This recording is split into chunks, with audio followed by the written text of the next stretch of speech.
Private hospital ਦਾ bill insurance cover ਕਰੂਗੀ ਕਿ ਨਹੀਂ। मुख्यमंत्री सहज योजना कार्ड हैगा, फिर कोई टेंशन नहीं, थोड़ा सारा ट्रीटमेंट कैशलेस है। बिना पैसिਆਂ ਦੇ जी हाँ, ਹਰੇਕ ਨਾਗਰਿਕ ਜਿਹੜਾ ਹੈ ਉਹ ਮੁੱਖ ਮੰਤਰੀ ਸਿਹਤ ਕਾਰਡ ਜਦੋਂ ਬਣ ਗਿਆ ਤਾਂ ਉਹ 10 ਲੱਖ ਰੁਪਏ ਦਾ ਮੁਫਤ ਤੇ ਕੈਸ਼ਲੈਸ ਜਿਹੜਾ ਇਲਾਜ ਕਰਾਉਣ ਦੇ काबिल भी होगा, एलिजिबल भी होगा। पंजाब सरकार लेकर आई है दुनिया की पहली सेहत योजना। अब पैसे के कारण पंजाब का कोई भी नागरिक बढ़िया इलाज से वंचित नहीं रहेगा। सेहत का हक सबके लिए।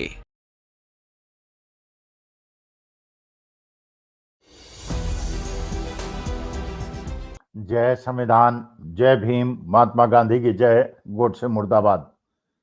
देखिए, ये बहुत दिनों से आशंका व्यक्त की जा रही थी कि जिस प्रकार से सोने और चांदी में बहुत बड़ी तेजी बन रही थी, तो कुछ लोगों का विचार था कि ये एक बबल बन रहा है, एक यूटोपिया बन रहा है और सोने और चांदी के बाजार में बहुत तेजी आएगी। सोने में भी आएगी और चांदी में भी आएगी। कुछ लोगों का विचार था कि जब विश्व की अर्थव्यवस्था खराब होती है तो हर आदमी, हर देश अपने देश के अंदर सोने और चांदी का भंडार इकट्ठा करने लगता है, ताकि जब अगर बुरा समय आए, आर्थिक मंदी आए, तो बाकी चीजों को तो उपयोग करना बहुत ज्यादा मुश्किल होगा, लेकिन सोना और चांदी ऐसी चीज है जिसको ट्रेड किया जा सकता है। इसलिए जब भी अर्थव्यवस्था में खराब समय आता है तो लोग डॉलर इकट्ठा करते हैं और सोने और चांदी को इकट्ठा करते हैं, क्योंकि ये सेफ हेवन्स माने जाते हैं। दोनों तरह के विचार थे।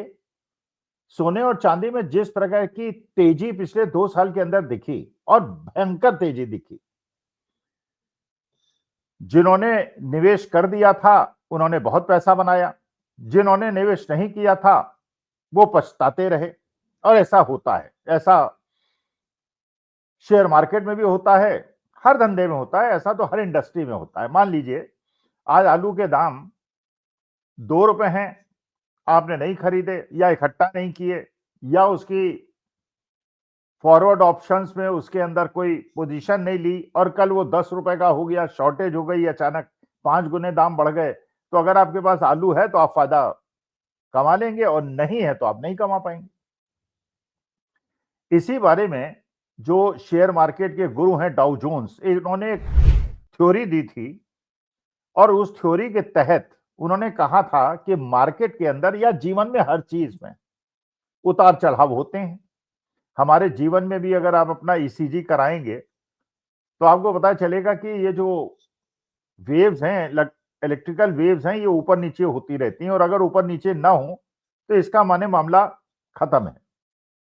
और इसी प्रकार जीवन में हर चीज होती है। जो बच्चा होता है वो बूढ़ा होता है, जो बूढ़ा होता है कभी बच्चा था। सुख होता है, दुख होता है, दिन होती है, रात होती है। ऐसे ही शेयर मार्केट में और हर कमोडिटी के अंदर बढ़ना होता है और घटना होता है। केवल ध्यान इस बात का रखना होता है कि अगर मार्केट एक जगह पे है तो क्या ये बढ़ेगा या घटेगा, अगर बढ़ेगा तो कहां तक बढ़ेगा, और अगर घटेगा तो कहां तक घटेगा। अच्छा, जो विशेषज्ञ लोग हैं, जो इसके माहिर खिलाड़ी हैं, वो इस पोजीशन को समझते हैं कि मार्केट कब अपने पीक पे जाता है और मार्केट कब अपने बॉटम पे जाता है, चाहे सोना हो, चांदी हो या शेयर मार्केट हो। इसका मतलब वो हर आदमी पैसा कमाएगा किसी भी चीज में जो कि जानता है कि मार्केट का पीक कब है और मार्केट का बॉटम कब है। अगर बॉटम पे आपने खरीद दिया और पीक पे बेच दिया, पैसा कमा लेंगे। अगर आपने पीक पे खरीद लिया और बॉटम पे बेचा तो आप नुकसान करेंगे। आप जानते हैं शेयर मार्केट के अंदर ज्यादातर लोग जो शॉर्ट टर्म ट्रेडिंग करते हैं या फ्यूचर एंड ऑप्शंस में काम करते हैं, उनको नुकसान ही होता है। 95% लोगों को नुकसान होता है, क्योंकि वो इस चीज का अंदाजा नहीं लगा पाते कि मार्केट जो बढ़ रहा है कब गिरेगा, और जब गिर रहा है तो कब बढ़ेगा। और यही विशेषज्ञता है, इसी बात का पैसा है, इसी बात का लोग पैसा कमाते हैं। और जो विशेषज्ञ हैं वो पैसा कमाते हैं, जो नहीं है वो नहीं कमाते। तो इसीलिए डाउ जोन्स ने कहा था When the market is panicky, be greedy. When the market is greedy, be panicky. इसका मतलब यह है हर मार्केट के अंदर, सोने के अंदर, चांदी के अंदर, शेयर मार्केट के अंदर, कमोडिटीज के अंदर ग्रीड होती है और पैनिक होता है। पैनिक कब होता है? जब किसी भी चीज में बहुत ज्यादा गिरावट आती है, भयंकर गिरावट आती है। पेसिमिज्म अपने एक्सट्रीम पे होता है। जब पेसिमिज्म अपने एक्सट्रीम पे होता है तो बहुत ज्यादा पैनिक आ जाता है, मार्केट से लोग भागने लगते हैं, डर के भागने लगते हैं, और डर के जो डरा सो मरा। और जब मार्केट अपने पीक पे होता है, अपनी उच्चतम स्तर पे होता है, तो लोगों में ग्रीड आ जाती है। ग्रीड आ जाती है कि और पैसा कमाओ। जब पड़ोसी ने पैसा कमा लिया, जब उसने पैसा कमा लिया, जब उसने पैसा कमा लिया, तो मैं क्यों ना कमाऊं। ये हर चीज में होता है, शेयर मार्केट में भी होता है और गोल्ड सिल्वर में भी होता है। तो डाउ जोन्स ने कहा when the market is greedy be panicky, when the market is panicky be greedy. इसका मतलब यह है कि अगर मार्केट में पैनिक बहुत ज्यादा हो जाए तो एक निवेशक को ग्रीडी हो जाना चाहिए, मतलब उसको वो चीज खरीद लेनी चाहिए। और जब मार्केट में बहुत ज्यादा ग्रीड हो जाए तो पैनिकी हो जाना चाहिए और बेच के निकल जाना चाहिए। यही बुद्धिमान लोग करते हैं। तो शेयर मार्केट में या गोल्ड सिल्वर के जो ट्रेडिंग करते हैं या खरीद फरोख्त करते हैं, उसमें कुछ स्ट्रांग हैंड्स होते हैं, कुछ वीक हैंड्स होते हैं। स्ट्रांग हैंड्स वो होते हैं जिनको जानकारी होती है, जो अपनी रिसर्च करते हैं, जो अपने अध्ययन के आधार पर खरीद फरोख्त करते हैं, और जिनका काम ही यही होता है। और विशेषज्ञ होते हैं, सारी दुनिया की चीजों में नजर रखते हैं, वो कहाँ क्या हो रहा है, कौन सी गवर्नमेंट सोना खरीद रही है, कौन चांदी खरीद रहा है, इकोनॉमिक एनवायरनमेंट में क्या हो रहा है, पॉलिटिक्स में क्या हो रहा है, socio economic, political, cultural, legal, वो सारी चीजों में निगाह रखते हैं। और उसके आधार पर ये अपेक्षा लगाते हैं कि मार्केट गिरेगा या बढ़ेगा, सोना बढ़ेगा, चांदी बढ़ेगा, शेयर मार्केट बढ़ेगा, क्या बढ़ेगा, क्या गिरेगा। ये स्ट्रॉन्ग हैंड्स करते हैं। और वीक हैंड्स वो होते हैं जो खुद रिसर्च नहीं करते, उनको कुछ बहुत ज्यादा ज्ञान नहीं होता, लेकिन वो दूसरे के ज्ञान से फायदा उठाने का प्रयास करते हैं। अच्छा, ये भी कहा जाता है फाइनेंस की लैंग्वेज में, you can not make money by borrowed knowledge.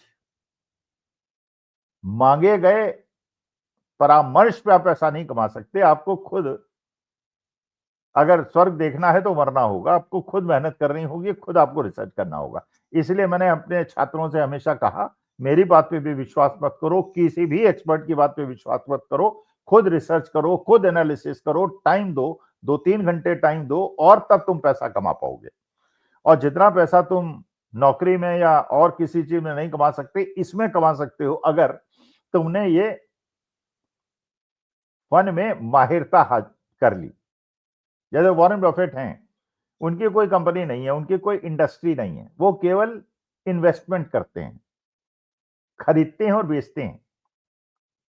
और खरीदने बेच में ही वो विश्व के एक जमाने में तो सबसे बड़े पूंजीपति हो गए थे, आज भी 5वें-6वें नंबर पे हैं। इसका मतलब ये है कि आप अगर अध्ययन करके विशेषज्ञता प्राप्त करें और सारी टेक्निकल और फंडामेंटल एनालिसिस का आपको ज्ञान हो जाए और उसमें आप मनन चिंतन करें और आपके अंदर वो गुण हो जो होना चाहिए, तो आप अरबों करोड़ों रुपए कमा सकते हो। पैसे की फिर कोई, और बिना पैसा लगाए भी कमा सकते हैं फॉरवर्ड और ऑप्शंस पे। लेकिन अगर ज्ञान नहीं है और आप बिना जाने बूझे उसके अंदर घुसने का प्रयास करते हैं, तो आप लाखों करोड़ों गंवा भी सकते हैं। तो जो बुद्धिमान लोग होते हैं, जो स्ट्रॉन्ग हैंड्स होते हैं, जब मार्केट के अंदर बहुत पैनिक हो जाता है और उस मार्केट के अंदर कोई घुसना भी नहीं चाहता है, तो आप खरीद लेते हैं। और जब मार्केट अपने पीक पे आपको लगने लगता है कि मार्केट के अंदर बहुत ज्यादा ग्रीड आ गई है, हर आदमी सोना चांदी शेयर खरीदने लगा है, बिना जाने बूझे खरीदने लगा है और लगातार बहुत तेजी से दाम बढ़ रहे हैं, इसका माने मार्केट के अंदर ग्रीड आ गई है, वो बेचना शुरू कर देता है। लेकिन जो वीक हैंड्स होता है, जो कम ज्ञानी व्यक्ति होता है, वो जब मार्केट चढ़ता है, जब वो पैनिक से चढ़ना शुरू करता है, तब तक उसके दिमाग में नहीं आता खरीदारी करने का। लेकिन जब मार्केट अपने पीक के पास पहुंचने लगता है, तो उसे लगता है अरे उसने भी कमाया, उसने भी कमाया, सोने में इतना कमाया, चांदी में इतना कमाया। तो वो जब अपने मार्केट पीक पे पहुंचने लगता है, सोना चांदी सोना 1.5 लाख के आसपास पहुंचने लगता है, चांदी 3.5 लाख के आसपास पहुंचने लगती है, तो वो खरीदने लगता है। और उसके बाद क्योंकि जो बुद्धिमान लोग हैं वो बेचना शुरू कर देते हैं, मार्केट गिरना शुरू हो जाता है और उसका नुकसान शुरू हो जाता है। वही आज की तारीख में हुआ है। इसको कहते हैं, मार्केट के अंदर 4 टर्म्स हैं, लॉन्ग करना, लॉन्ग अनवाइंड करना, शॉर्ट करना और शॉर्ट को कवर करना। मतलब मार्केट के अंदर अगर आज एक पोजीशन में 100 रुपए में कोई चीज है, कुछ लोग सोचेंगे 110 हो जाएगी, कुछ लोग सोचेंगे 90 की हो जाएगी। जो सोचेंगे 110 की हो जाएगी वो लॉन्ग करेंगे मार्केट को, और जो सोचेंगे मार्केट 90 का हो जाएगा वो शॉर्ट करेंगे मार्केट को। मतलब 100 पे खरीदो और 110 पे बेच दो। और दूसरे लोग ऐसे होंगे जो 100 पे बेचेंगे और 90 पे खरीद लेंगे।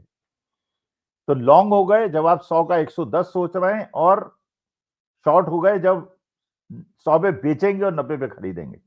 अगर मार्केट आपने सोचा कि 100 का 110 हो जाएगा और वो 97, 98, 96 होने लगा, उल्टी डायरेक्शन में चलने लगा, तो अपने लॉन्ग को अनवाइंड करके आप अपने लॉसेस को कम करेंगे। और अगर आपने मार्केट सोचा था कि 100 का 90 हो जाएगा और मार्केट बढ़ने लगा, तो शॉर्ट को कवर करके आप अपने लॉसेस को कम करेंगे। यही शॉर्ट वाइंडिंग, शॉर्ट कवरिंग और लॉन्ग अनवाइंडिंग होती है। और इसी वजह से मार्केट तेजी से ऊपर चढ़ता है और नीचे से गिरता है। और जब मार्केट अपने पैनिक से बढ़ता है तो भी बहुत तेजी से पलटता है, और जब मार्केट अपने ग्रीड से नीचे गिरता है तो बहुत तेजी से गिरता है। अब हुआ क्या कि न्यूयॉर्क के अंदर वहां के एक्सचेंज में, एमसीएक्स के एक्सचेंज में बहुत सारे लोगों ने बहुत सारा सोना खरीदा हुआ था, और उन्होंने एक टारगेट फिक्स किया हुआ था कि यहां तक हम अपना प्रॉफिट बनाएंगे और उसके बाद प्रॉफिट को बुक कर देंगे। प्रॉफिट बुक का मतलब हम बेच देंगे और पैसा लेके अपने घर चले जाएंगे। और ये बहुत बड़े बड़े लोगों ने, बड़े बड़े पूंजीपतियों ने जो पैसा लगाया था, उन्होंने अपना माल बेच दिया। और जब माल बेच दिया, बहुत ज्यादा मार्केट के अंदर सप्लाई आ गई, तो मार्केट गिरने लगा। अब पैनिक आना शुरू होगा। जब मार्केट 4 से 3.5 आएगा, 3.5 से 3 आएगा, 3 से 2.5 आएगा, तो लोग और पैनिक करेंगे, क्योंकि उन्होंने जो ऊपर के मार्केट में खरीदा है, वीक हैंड्स ने जो ऊपर के दाम पे खरीदा है, वो घबरा जाएंगे। और जब घबरा जाएंगे वो भी बेचना शुरू कर देंगे और मार्केट तेजी से नीचे आ जाएगा। तो इसका मतलब यह है कि हमको ये चीज का ध्यान हमेशा रखना चाहिए, अगर शेयर मार्केट में इन्वेस्ट कर रहे हो, या गोल्ड सिल्वर में कर रहे हो, या किसी भी कमोडिटी में कर रहे हो, कि मार्केट में जब पैनिक की सिचुएशन हो, जब उसको कोई छूना न चाहता हो, तब निवेशित करें। और जब मार्केट में हर आदमी सोच रहा हो कि पैसा कमाने का बहुत बड़ा अवसर है, उस समय बेच के निकल जाए, जितना प्रॉफिट आता है लेके बैठ जाए। अगर बहुत ज्यादा पैसा कमाने की कोशिश की और बहुत ज्यादा लालच में पड़े तो नुकसान हो सकता है। वही सोने चांदी में आजकल हो रहा है।